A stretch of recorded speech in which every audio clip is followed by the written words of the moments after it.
The Office of Divisional Soil and Water Conservation Nongstoin, along with the Project Manager District Watershed Cell, Cum Data Center, West Khasi Hills, observed a World Environment Day under the theme Land Restoration, Desertification and Drought Resilience. At the same time, they have also launched a Restoration of Degraded Land and Water Sources Conservation for West Khasi Hills and Eastern West Khasi Hills District.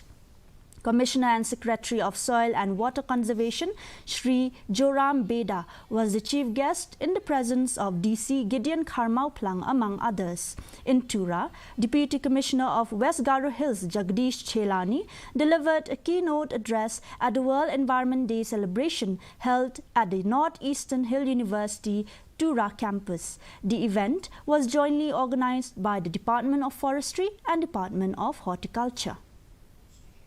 Environment Day, and the theme, which DC forgot, is land restoration, stopping desertification and building drought resilience, which is very apt. Though he forgot the theme, but by and large he covered all the aspects. In a significant step